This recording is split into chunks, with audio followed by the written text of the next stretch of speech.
دوستان و سروران گرامی،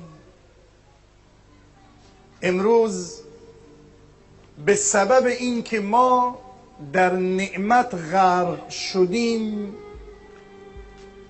از هر طرف تکبر و غرور با کیفیت‌های مختلف بر ما عرضه میشه، در صفات ما وارد میشه، الفت و محبت را از بین برده، دوستی و صمیمیت را از بین برده.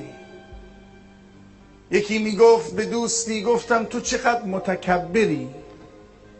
طرف طلبه بود، میگه بهش گفتم تو چقدر متکبری. گفت من گفتم همین من یعنی غرور. تو داری خودت رو میبینی، تو داری خودت رو میبینی. اینجاست که امام ابن قیم رحمه الله تعالی میفرماید برای اینکه من و تو شاکر باشیم و وقتی که شاکر شدیم غرور و تکبر از ما دور بشه و تواضع به وجود بیاد، میفرماید ان تر المنعم ولا تر النعمه، ان تر المنعم ولا تر النعمه.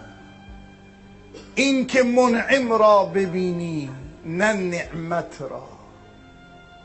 چه چیز به من اجازه نمیده به عنوان یک طلبه متواضع بشم؟ دیدن نعمت، دیدن نعمت.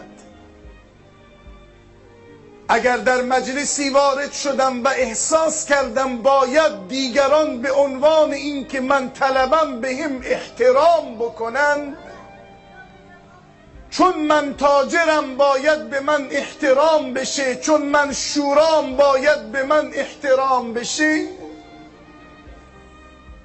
این حالتی است که انسان را به هلاکت میرساند.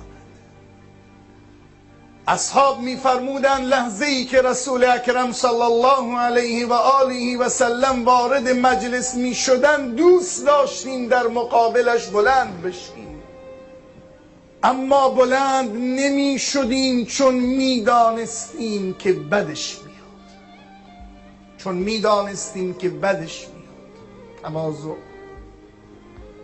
هر جایی که وارد مجلس میشد همونجا می نشست، اولین جایی که بود همونجا می نشست، جایی برای خودش انتخاب نمی کرد و اصحابش رو بر تواضع و عدم غرور تربیت میکرد. چرا؟ چون همه چیز را از خدا میدید.